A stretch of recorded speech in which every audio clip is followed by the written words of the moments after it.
Good evening, everybody. Please do take your seats.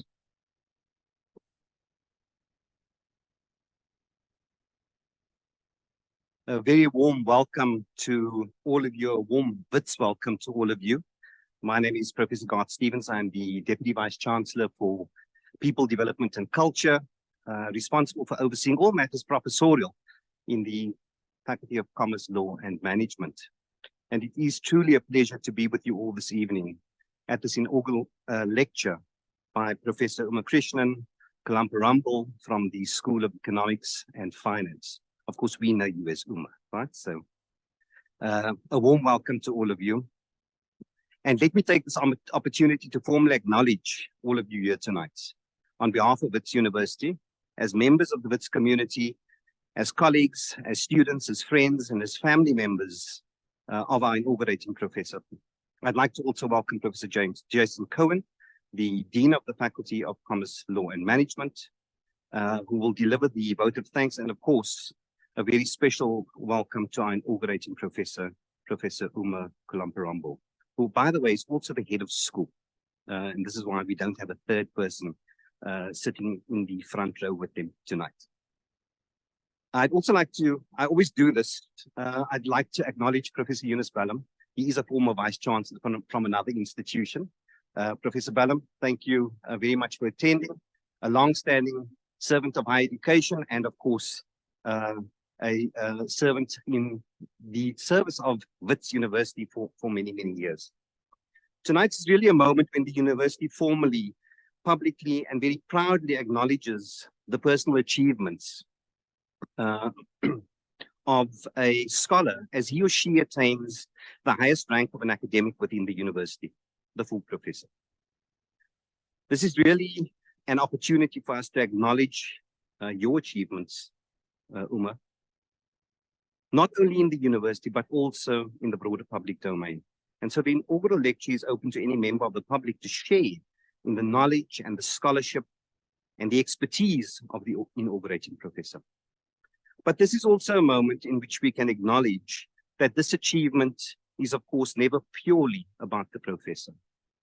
It is also reflective of the immense amounts of investment, support, mentorship, sacrifice, and care that has been shown by colleagues, collaborators, families, and friends. And so we use this opportunity to collectively share in this moment and to celebrate with a communal pride in this achievement that one of our own has attained.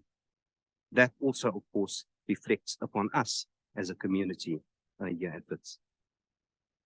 Professor Kollamparambil, we look forward to celebrating with you and experiencing your thoughts and your insights this evening. The inaugural lecture normally involves a full professor sharing with colleagues and the broader public their body of work or the future of their work or a combination of these broader issues. So even though it brings with it a little bit of a sense of anticipation for the inaugurating professor in many instances, you know, I know that this can be like an initiation all over again.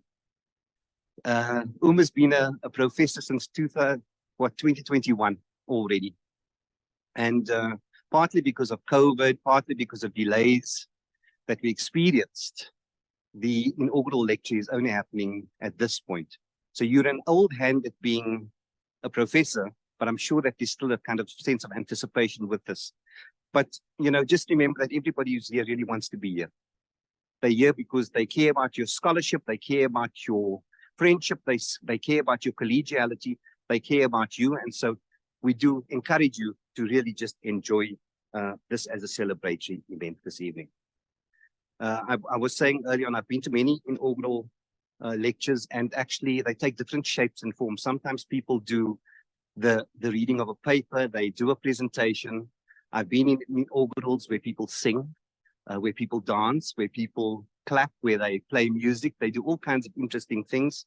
This is really your moment. And so, again, we look forward to hearing your thoughts and to celebrating with you this evening.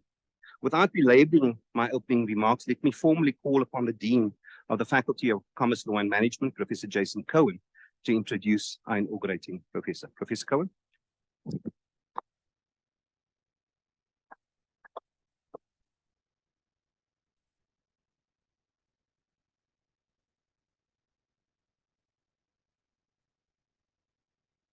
Good evening. Thank you, Deputy Vice Chancellor, Professor Stevens. As the Dean of the Faculty, it's my pleasure to welcome you all again as colleagues, family, and friends of Professor Kollamparambil. And of course, a very special welcome to Uma herself. As Professor Stevens mentioned, this is a special moment for Uma to celebrate her academic achievement, her elevation to the position of full professor, and we're very much looking forward to this evening's lecture. So by way of introduction, Uma Kollamparambil is a full professor in economics, a C2 NRF-rated researcher, and the current head of the School of Economics and Finance at WITS.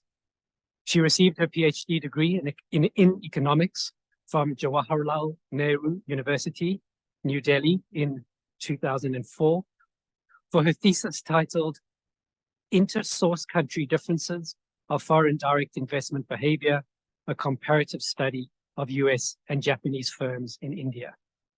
She has over 20 years of research experience, publishing widely on topics relating to foreign direct investment, external debt, domestic savings and investment, as well as on applied microeconomic topics such as subjective well-being, mental health, migration, and inequality in the South African context. Her research has consistently explored the above themes with a gender-sensitive lens. She has published over 50 journal articles in international journals, such as the Journal of Development Studies, Journal of Happiness Studies, Development Policy Review, International Migration, Development Southern Africa, Journal of Public Health, African Development Review, South African Journal of Economics, among others. She has supervised to completion 5 PhD theses and over 20 master's research reports. She is on the editorial board of the African Review of Economics and Finance. She has led UNU-WIDER, National Treasury, International Labour Organization, Bank of China, and United Nations International Organization for Migration funded research projects. She holds membership of the Economic Society of South Africa, the Society for the Study of Economic Inequality, and the International Society for Quality of Life Studies, and the Australian Centre on Quality of Life. It is my pleasure, Professor Kollamparambil, to invite you now for your inaugural lecture on subjective well-being, a new paradigm measure for policy. The podium is yours.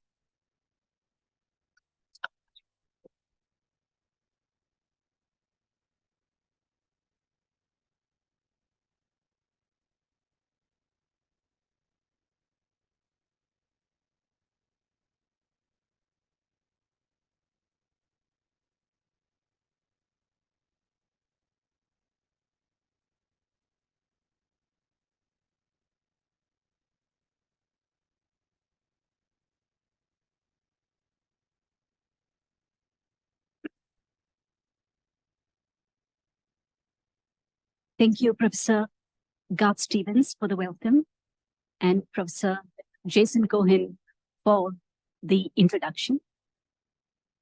Good evening, colleagues and students from School of Economics and Finance, fellow scholars, friends, and of course, my dear family present here today. I'm deeply honored to stand before you today to mark the zenith of my academic career. I'm sure that every academic aspires for this moment when they embark on a journey in pursuit of knowledge and academic excellence. I would not have achieved this milestone without the unwavering support and encouragement of my parents in India, my husband, Naveen, and my son, Aman. They have given me not just the space, but their pride and belief in me have constantly inspired me to better myself. I'm just so blessed to have my precious boys in my life and present here with me today. I'm also thankful to my teachers and extended family in India, my colleagues and students at the School of Economics and Finance who have contributed in tangible and intangible ways in my journey. And of course, WITS has shaped my life in more ways than one. And I'm so proud to be part of this grand institution. Lastly, I owe my work and contribution to the many unmet authors on whose work I have built upon and extended in a small way the frontiers of knowledge. The key areas of research that have kept me busy for many years now have been the economics of well-being, particularly subjective well-being, mental health, and migration. Through this lecture, I would like to explore the importance of recognizing subjective well-being as a measure for policymaking. Subjective well-being is still considered rather intriguing and unconventional in the world of traditional mainstream economics, as it straddles the domains of economics and positive psychology. The legacy of economics as a positive social science that dealt with observed or revealed behavior only was a major obstacle for economists to study subjective well-being. It was the pioneering work of Richard Easterlin in the 70s, who attempted through his work to reconcile the fact that a secular increase in average income levels in developed countries was not accompanied by an increase in life satisfaction, popularly known as the Easterlin paradox, that brought in the study of subjective well-being into the domain of economics. According to Wayman et al., the incorporation, explicitly or implicitly, of a cardinal approach to utility or satisfaction characterizes the well-being research. As one would expect, the adoption of cardinal utility constitutes a crucial point of methodological difference compared to the mainstream theory. We will talk about the matter later on in the lecture. Given the still peripheral nature of the subject matter, I will spend some time delving on the relevance, complexities, challenges, and opportunities that the subject presents. I will challenge preconceptions and argue through this presentation for policymakers to take subjective well-being more seriously as a tool for assessing developmental progress.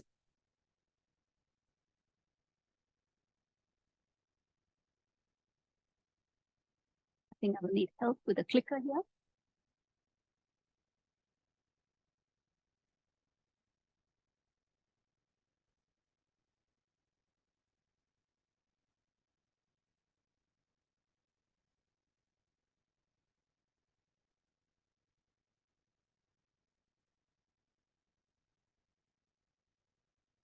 You jumped. Was it you or me?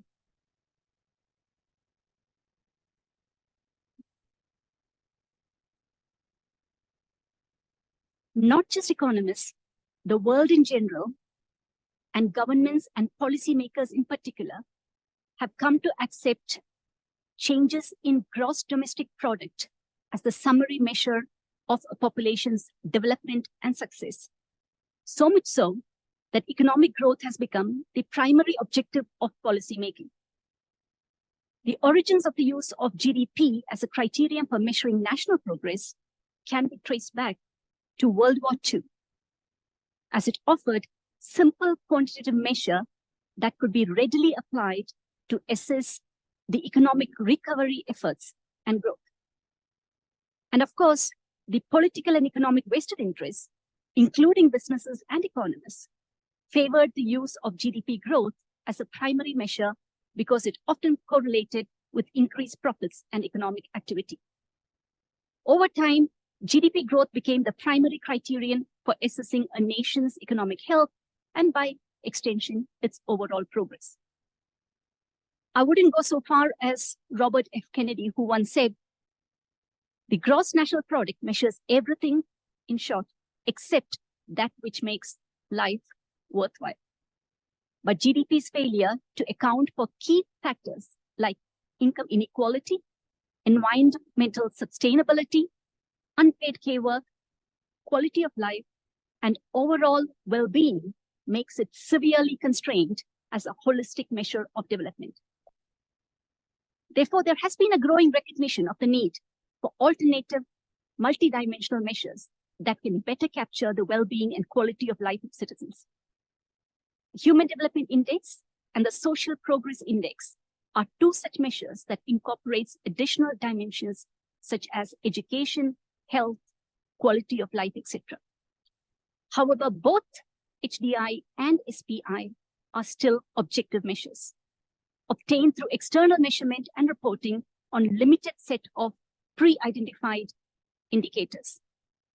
It does not imbibe an individual's self-assessment and own perception of quality of life, which is often relative and benchmarked against one's own reference group. Subjective well-being endeavors to fill this void in our current policy metrics. Imagine a world where the success of a nation isn't solely measured by its GDP, but also the happiness and well-being of its citizens. It is not as utopian as it sounds. Recent years have seen countries and international organizations making headways in embracing this profound shift in the ways we perceive and approach policymaking. A shift towards accepting subjective well-being as a new paradigm measure.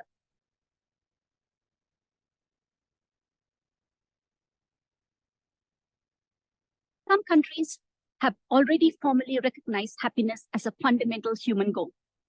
Bhutan holds the distinction of being the first country in the world to adopt gross national happiness as a fundamental guiding principle for governance and development, a move made in the 70s. In 2011, the UN General Assembly passed a resolution, Happiness, towards a holistic approach to development, urging member nations to follow the example of Bhutan and calling happiness a fundamental human goal. Following this, UAE is another prominent country that has adopted the ambitious National Happiness Agenda in 2016. This initiative places happiness and well-being at the core of the country's policy framework. Other countries like New Zealand, Scotland, Iceland, Nepal, Luxembourg, etc. have also initiated measures towards this direction as well. The importance and growing call for incorporating happiness within our policy is further supported by United Nations Sustainable Development Solutions Network, bringing out since 2012 annual publication titled World Happiness Report that assesses the level and ranks of countries based on the well-being and happiness of their citizens. The World Happiness Report publishes country happiness levels for over 150 countries. The country happiness levels are calculated using a combination of objective and subjective data to measure happiness. Subjective well-being is typically assessed by asking people to rate their own life satisfaction on a Cantor-Radar scale of 1 to 10.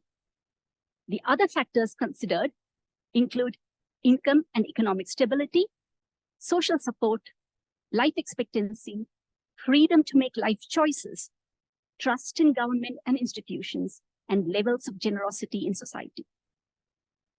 The country happiness ranking over the years show that while the happiest countries are rich countries, they are not necessarily the richest. Over years, the Nordic countries have consistently maintained top ranks for happiness. The richest countries are not figured in the top 10 happiest countries. This tells us that while income is important for happiness, it is not the only factor that drives happiness. South Africa occupies a position in the bottom 60th percentile, and for an upper middle income country, it can surely be expected to do better.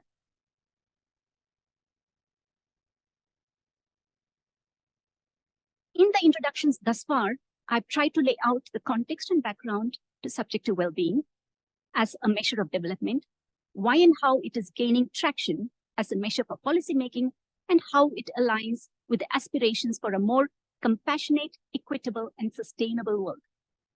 The rest of the presentation is structured as follows. We begin with understanding the concept of subjective well-being and address some key measurement issues in Part A. In Part B, we will assess South African data to explore the trends in subjective well-being and subjective well-being inequality, and deep dive into the relationship of subjective well-being with income and income inequality. And in the last segment, Part C, I use subjective well-being as a criterion to assess outcome in 3 cases from my own studies.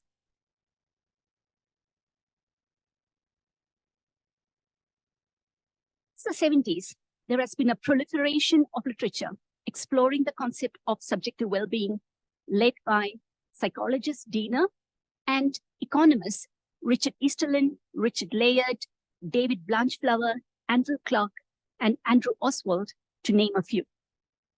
The work of these giants laid the foundations for the now recognized field of happiness or well-being economics. Subjective well-being is often used by psychologists as an umbrella term for how we think and feel about our lives.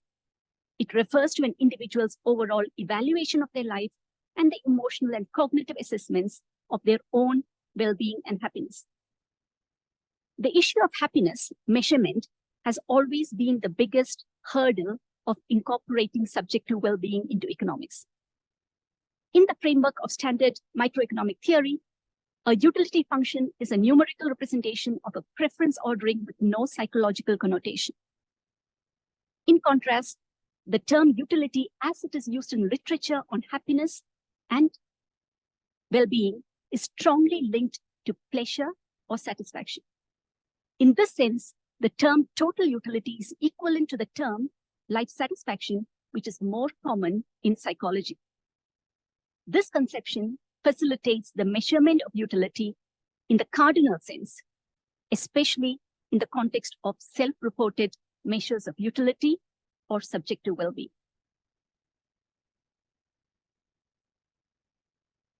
The 3 main components of subjective well-being include life satisfaction, which is a cognitive component of subjective well-being and involves a person's overall assessment of their life as a whole. And it is typically measured using questions and surveys that ask individuals to rate their satisfaction with their life on a scale. The second component of subjective well-being is affect, which may be positive or negative. Positive affect refers to the presence of positive emotions such as joy, happiness, contentment, and excitement in an individual's life. Whereas negative affect represents the presence of negative emotions, including sadness, anxiety, anger, and stress. Affect reflects how often and to what extent a person experiences these negative or positive emotions. Lastly, the third component of subjective well-being is eudaimonic well-being, which focuses on a person's purpose in life, meaning and personal growth in life. It is often associated with pursuing one's passions, engaging in activities that aligns with one's values, and experiencing self-fulfillment despite challenges in the endeavor. Good example for this would be a parent bringing up a young child, or for that matter, being a head of school. Measurements of subjective well-being typically involve self-reporting questionnaires or surveys. And because of the complexity of the concept, a great deal of inquiry has gone into the measurement, reliability, and validity of the different components of subjective well-being. Overall, the life satisfaction measure is deemed to be consistent based on the test and retest scores repeated over a period of time. A comparison to other typical economic variables obtained through questionnaire instruments show that although the consistency of life evaluation is slightly lower than that of demographic variables and education variables, it is in fact higher compared to other economic variables collected like measures of expenditure and income. Affect in general, though, has lower scores, and this is understandable because of what it is trying to measure. Emotions and moods of individuals are expected to be fluctuating even within a span of a day, and hence reliability is much lower for affect measures. With regard to the eudaimonic measures, literature is yet to fully understand and gather evidence sufficient enough to take a stance on the measurement reliability. Nevertheless, going back to the life evaluation measure, there is general consensus in literature on its measurement, consistency, and reliability. For this reason, subjective well-being is often measured through life evaluation.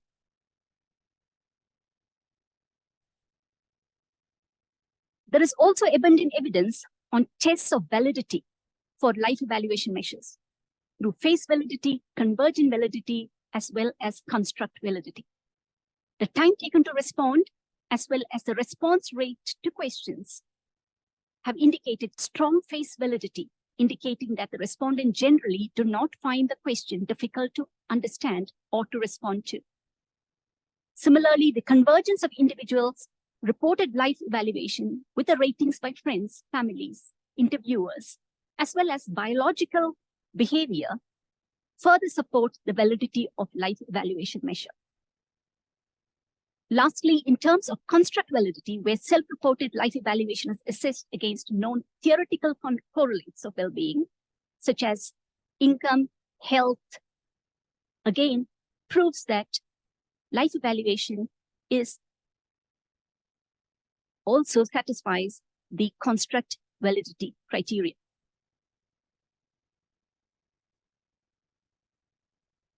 We now come to part B, which I hope is the interesting part of the lecture today, and that is the empirical exploration of subjective well-being in South Africa, drawing primarily from my own research, but also that of some of my colleagues present here today. The two main sources of large-scale data on subjective well-being in South Africa are from National Income Dynamics Study surveys for the country and Quality of Life Survey for Gauteng province. The former is nationally representative panel household level survey, and we have 5 waves in approximately 2 years gap over the period 2008, 2016, 17. The surveys provide comprehensive information on socioeconomic status, migration, health, life satisfaction, amongst many other variables. And this has been an absolute treasure trove for economists to assess socioeconomic dynamics of South African society. It is also, therefore, an absolute shame that the National Income Dynamics study in its comprehensive form was discontinued after the 5th wave in 2016, 2017. This has been a huge blow to evidence-based policy making, in my view. I take some comfort that subjective well-being forms an important component of the ongoing GCRO Quality of Life Survey instrument. However, the survey being limited to Gauteng, one cannot claim national representation through its use. Moreover, it is a repeated cross-section and not a panel data set.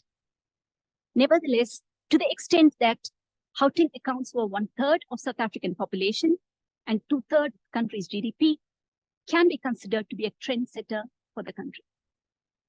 The focus of this section will be to comprehend the trend in subjective well-being and subjective well-being inequality in South Africa over the past 15 years or so. Most of the econometric methodologies require panel data and hence have been for the period of NIDS survey. This, needless to say, comes with the limitation of studies not able to capture the more recent trends. Given the data limitations we discussed, I have tried to put together a broad picture over the period 2008 to 2021 by combining evidence presented from NIDS and Quality of Life surveys. GCRO is currently preparing to go to field for the 7th wave of Quality of Life surveys, and that should yield 2023 figures in the near future, at least for Gauteng. A further difference between NIDS and QoLS is the scaling for life evaluation question. While NIDS uses Campbell ladder scale 1 to 10, QoLS uses 1 to 5.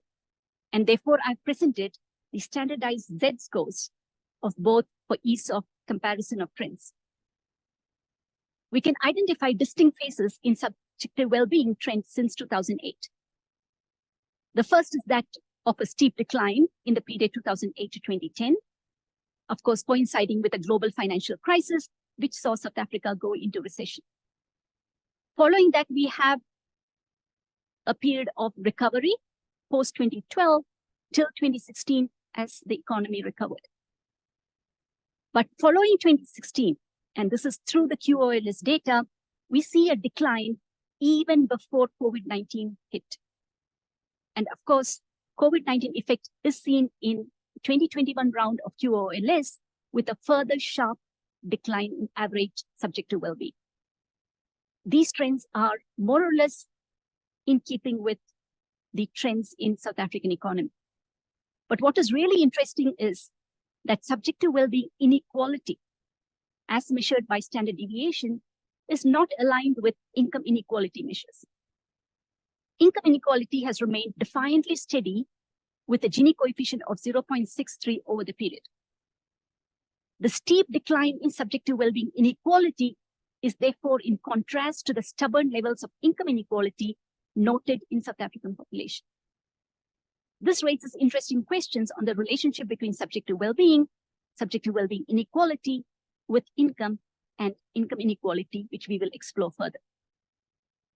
However, the creep back of subjective well-being inequality since 2014 is alarming. And in combination with the reduction in subjective well-being average levels noticed is indicative of reduction in subjective well-being of those already at the lower end of the distribution.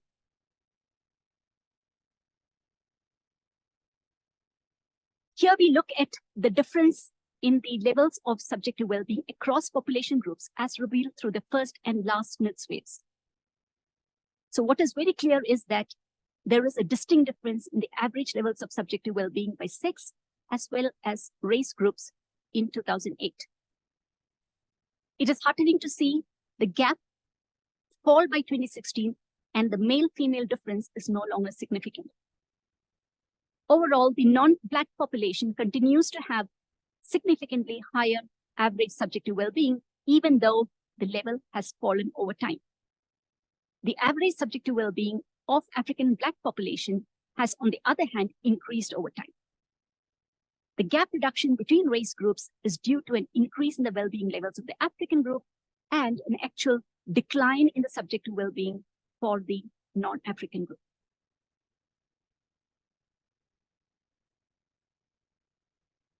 Next, we look at income-related inequality of subjective well-being using concentration indices. In other words, can money buy happiness? Well, it appears so. I have compared the subjective well-being concentration in South Africa and Switzerland and found that subjective well-being is concentrated at higher income levels in both countries. The degree of pro-rich concentration is observed to be much higher for South Africa compared to a much richer country like Switzerland. Further, the trend over 2008-2017 for the country samples indicates that the level of concentration has significantly declined for South Africa over time. This decline is observed across both sexes as well as race groups. This shows that while income is important for happiness, there are other factors driving happiness as well. So what are the other correlates of subjective well-being in South Africa? Apart from absolute income, relative income is also a significant determinant of individual level happiness. This finding is in line with other individual level South African studies like Posel and Kasale, 2011, that highlight relative income standing perception as an important determinant of happiness level. Employed individuals and individuals with education higher than matriculation level are seen to be significantly happier. Access to credit is seen to be an important determinant and is explained by ability to enhance consumption through credit even in the absence of adequate income. Urban dwellers, on average, have lower subjective well-being compared to rural counterparts. So we know where to go after retirement. Further, access to public amenities like electricity and sanitation facilities are important for well-being. Unlike in many advanced countries, religion plays a significant role in South Africa. And living in a high crime society, it is not surprising that perception of neighborhood levels of violence, either in the form of crime or gender-based violence, are associated with lower levels of well-being.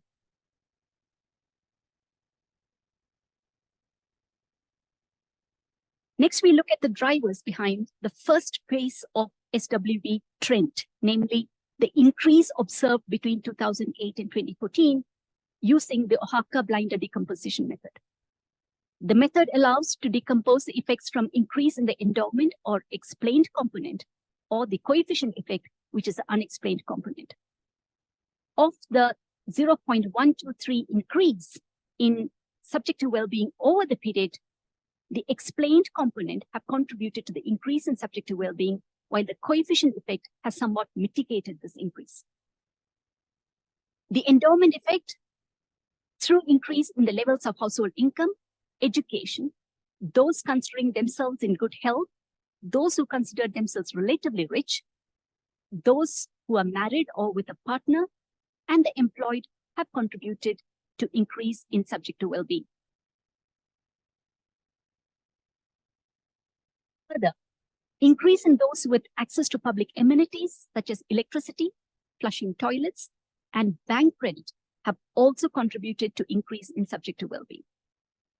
Among the coefficient or the unexplained effects, the reduced values of the negative coefficients of Black population and females have significantly contributed to increasing the level of subjective well-being in the period. What is urgent now is to explore factors contributing to the declining phase observed between 2016 and now. And this is where the discontinuation of NIDS wave have seriously hampered our efforts. The GCRO data, unfortunately, has limited abilities given its cross-sectional nature and making panel decomposition techniques difficult. Moving from subjective well-being levels to subjective well-being inequality in South Africa now. Happiness inequality has been described by Newman 2016 as the psychological paddle to income inequality. How many individuals in a society differ in their self-reported happiness levels or subjective well-being. Kollamparambil 2019 is the first exploration of subjective well-being inequality in South Africa. The study uses variance and Gini measures of inequality within the framework of pre-centered influence function regressions. The results indicates a nonlinear relationship between income and happiness inequality, with the initial increases in income decreasing happiness inequality, but increases at higher levels of per capita income, decreasing happiness inequality at a lower rate. Absolute income effect aside, the results confirm that those who perceive themselves to be relatively rich contribute negatively to happiness inequality. Further, results show that there is greater inequality in happiness among employed individuals. And this is somewhat surprising, but is indicative of the high levels of wage inequality in South Africa.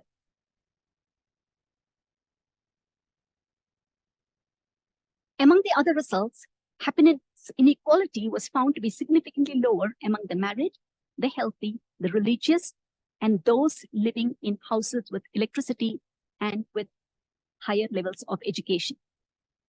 On the other hand, the finding that inequality in happiness among the Black race is higher than among non-Black race is not surprising given the high levels of income and wealth inequality within Black population.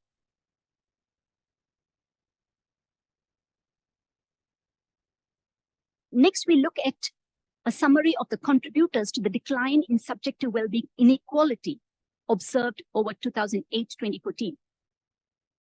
Firstly, it is evident that subjective well-being inequality is lower compared to income inequality, which is measured at a Gini coefficient of 0.63. Subjective well-being Gini is lower at 0.28 in 2008 and further declined to 0.25 in 2014. We present the summarized findings from Oaxaca blinder decomposition of shifts in subjective well-being inequality. The decomposition of the Gini gap indicates that both explained endowment and unexplained coefficient effects have contributed to declining inequality. This study has highlighted that the reduction in subjective well-being inequality is led by a multitude of factors, and that these factors differ across the subjective well-being distribution spectrum.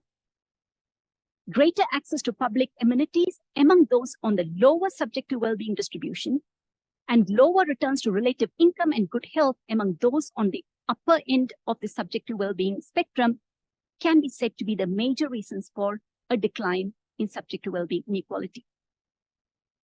In addition, the improvement in returns to being Black is also seen to contribute to lower inequality.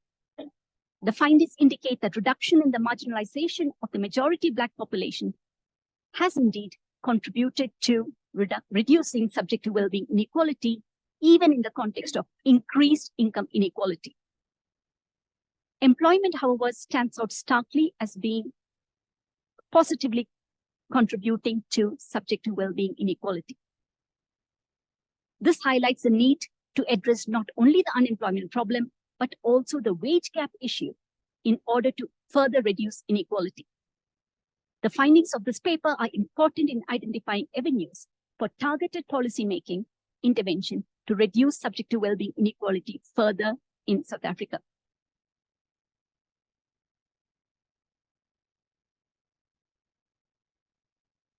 Aside from absolute income, contrast or relative income effect on subjective well-being is widely acknowledged as an important determinant.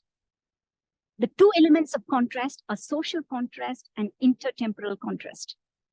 Of these two elements of contrast, social contrast is more commonly incorporated and studied.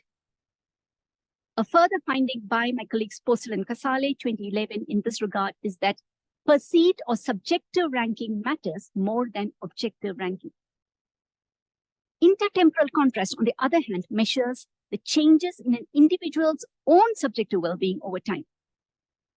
My study found that expected future upward mobility has a smaller effect than perceived upward mobility compared to one's own past, suggesting that life satisfaction is influenced more by what has been achieved rather than by anticipated achievements. Apart from the confounding factor of individual personality as argued by the hedonic treadmill theory, memory is also an important conduit that links past and present satisfaction. However, attempts to understand how the past influences the determination of current life satisfaction through the intermediating role of memory have pointed to bias in recall. My study, based on the first and last NIDS waves, shows that memory is observed to be biased with only 42% accuracy. However, higher levels of current subjective well-being are found to enhance the probability of correct recall of the past. An overall improvement bias is evident among those in the lower segment of the subjective well-being distribution. The results reinforce the hypothesized simultaneous relationship between current subjective well-being, intertemporal contrast, and recall behavior. The relationship between memory recall and present subjective well-being brings out the interdependence between the two. While the memory of the past may be contaminated by the present situation, the present subjective well-being is also influenced by the memory of the past.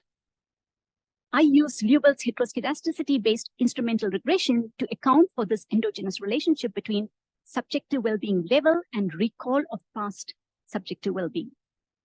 The results indicate significant presence of hedonic adaptation and reveals past and present contrast as important correlates of current subjective well-being. In addition, a perceived improvement in current happiness from the past is associated with higher levels of current subjective well-being, highlighting the intermediating role of memory. The finding of my study that intertemporal contrast, both perceived and actual, is significant in understanding subjective well-being behavior.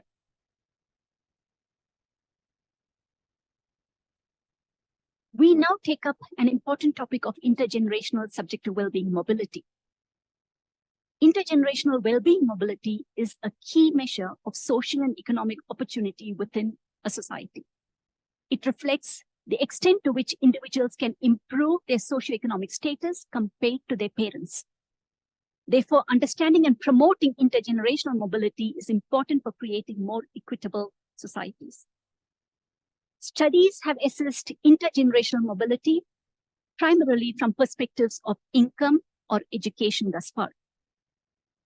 In a first-of-its-kind study, even in the global context, I have estimated the subjective well-being mobility across biological parents and children. The estimations for both wave 1 and wave 5 indicate that there is significant positional relationship between subjective well-beings of parents and children. The association is higher between child and mother in relation to child and father. However, these associations show substantial decline between 2008 and 2017. However, the persistence of subjective well-being is higher and growing over time amongst parent and child living in the same household, that emphasize the role of household-specific characteristics in driving subjective well-being. The challenge in understanding intergenerational mobility of subjective well-being is the age dependency of subjective well-being, noted in literature by the U-shape through the life course of an individual. The analysis, therefore, attempts to incorporate this factor by sourcing the parent from first wave of NIDS and children from the fifth wave. The use of different waves allows for a gap of 10 years between the observations of parent and child, further restricting the age of the children in the sample between 26 to 45 years in the year 2017, and the parents between 31 and 54 years in the year 2008, we create comparable age groups with substantial overlap between parents and children. This allows the study to effectively meet the challenge posed by age dependency of subjective well-being. We observe now that the association between mother and child continues to be positive and significant. However, the beta value has declined significantly. Our results show that intergenerational subjective well-being mobility in South Africa is much higher compared to earnings or education mobility noted in literature. Of course, further work is required in this direction, and this will sort of be part of my portfolio going forward.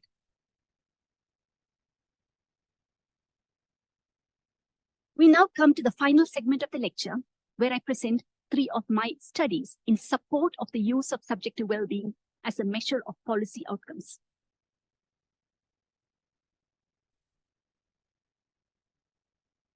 The first study I present evaluates the subjective well-being outcome of migration. The differences between outcomes measured as income and subjective well-being is brought out quite starkly in the study. This is a piece of work that I'm particularly proud of, as it has been cited in multiple World Happiness Reports. The study explored the short to medium-term impact of rural-urban migration on an individual subjective well-being in South Africa between 2008 and 2012. We worked through different econometric specifications using instrumental variables to control for endogeneity caused by shock-induced self-selection and propensity score matching to control for migration self-selection bias. We found that although rural-urban migration increases income levels, it leads to a decrease in subjective well-being by 8.3%. We suspect that decreased well-being is a result of false expectations and changing relative groups used to peg aspirations, as well as the emotional cost of being away from family and a home environment. The study highlights that although subjective well-being is closely correlated with income, we have situations where subjective well-being does not necessarily increase with income. The second study I present is a gendered analysis of the subjective well-being impact of old age pension in South Africa. This study employed wages difference and differences models to ascertain the subjective well-being impact of old age pension.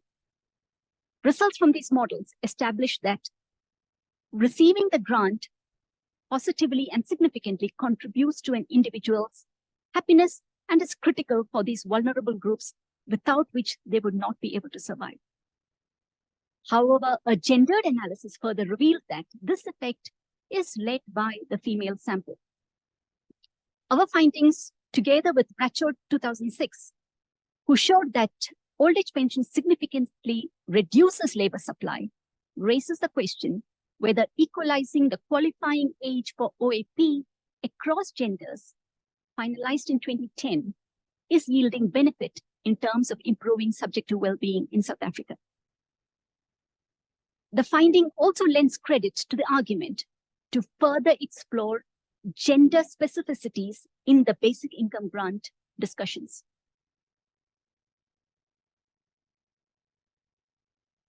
The third and final study that I present relates to the issue of land ownership in South Africa. Land reforms is a contentious issue. However, the slow uptake of land reform has resulted in growing political cries for nationalization of land. I explore the issue using the subjective well-being lens. The figure presented shows the subjective well-being index levels are relatively higher and increasing over 2015-2017 for landowners, while it is lower and decreasing for non-land owners.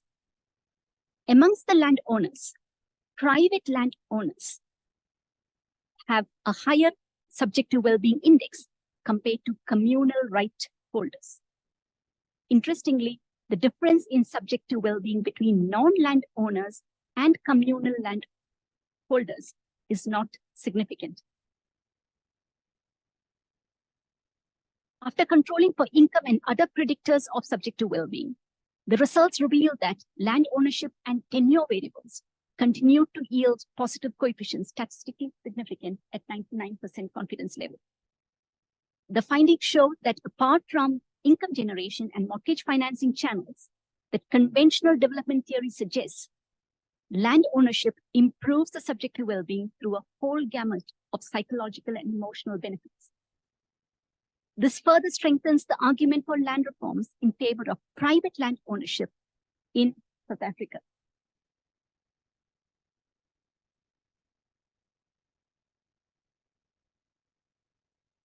Through this lecture, I have endeavored to shed light on key aspects of subjective well-being, challenge preconceptions on income as the single measure of well-being, and inspire further exploration and inquiry into supplementing income with subjective well-being measure. There is little doubt that GDP growth is important to finance the government initiatives required to improve subjective well-being. But GDP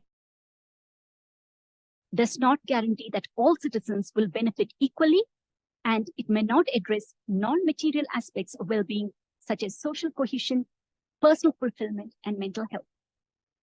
Therefore, policies that focus solely on economic growth without considering the broader well-being of the population may fall short of achieving holistic societal progress. While we acknowledge the importance of growing income, especially on the left side of the income distribution, there is sufficient evidence to prove that subjective well-being goes beyond income.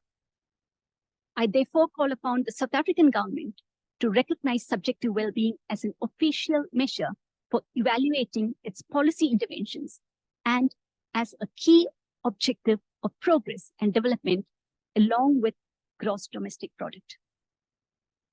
I take this opportunity to further underscore the importance and need to revive key databases like National Income Dynamics Study that will allow the tracking of progress or lack of in South African society. The importance of longitudinal databases to study policy impact cannot be emphasized enough. As I wind up, I would like to leave as food of thought the key parameters preceding Arab Spring Revolution in Tunisia and Egypt. Per capita income in Tunisia rose by 3.5% per annum, and Egypt by almost 7% in the years preceding the upheaval. But for those who tracked subjective well-being, though, the uprising did not come as a surprise.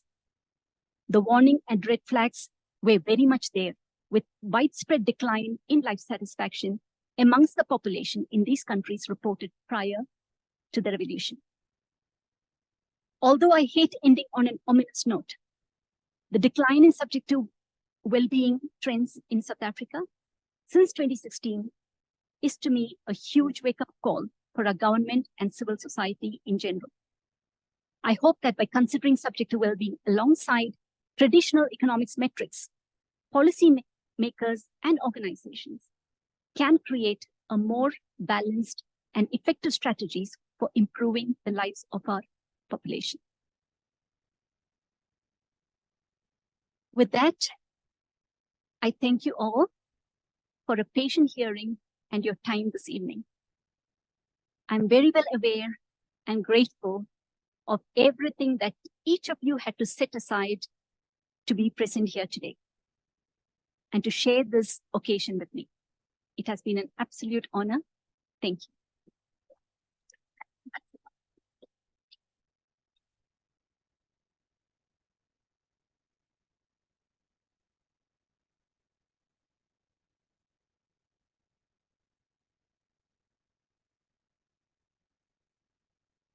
Thank you so much, Uma. Another round of applause, please. That was such a wonderful trip through your work. And what really comes out for us, not just your intellectual mastery of the topic of subjective well-being and economics, but also how the topics you select truly reveal your caring attitude toward people, and especially your caring for more vulnerable and marginalized communities of people. As someone who knows how much you give of yourself to your students and your colleagues, it should come as no surprise that your intellectual work is born from such a clear sense of your own positionality and identity as a person and as a scholar. Your work reminds us that not only do we live in a country with astounding income and wealth inequalities, but that there are also large variations in subjective well-being. It's important then for us all to reflect on your evidence that happiness and subjective well-being do not always trend upward for all people or in the ways we might expect. I'm sure many of the students in the audience will be inspired to follow you in the study of well-being inequalities and on how well-being intersects with other socioeconomic factors. We have such high levels of unemployment in South Africa, and as you reveal the links between employment and mental health, your work gives much impetus for addressing this stubborn problem that risks our social cohesion. You show the importance of interventions designed to support these vulnerable people and an evidence-based approach for understanding the role of interventions that may sometimes be overlooked as factors for understanding the well-being and happiness of marginalized and previously marginalized communities, including migrants. And this all comes through so clearly. And you reveal the importance of putting subjective well-being on the policy agenda, and therefore how much more we need to do as a society. It's also clear what a wonderful job you've done to draw your colleagues and your postgraduate students into your research space. And I'm sure after this evening, there'll be many more collaborators lining up. Thank you so much for making your work so accessible and for sharing it with us tonight. We're privileged to have you as a professor in our School of Economics and Finance and in this faculty. I would ask us all to give Professor Kollamparambil another round of applause.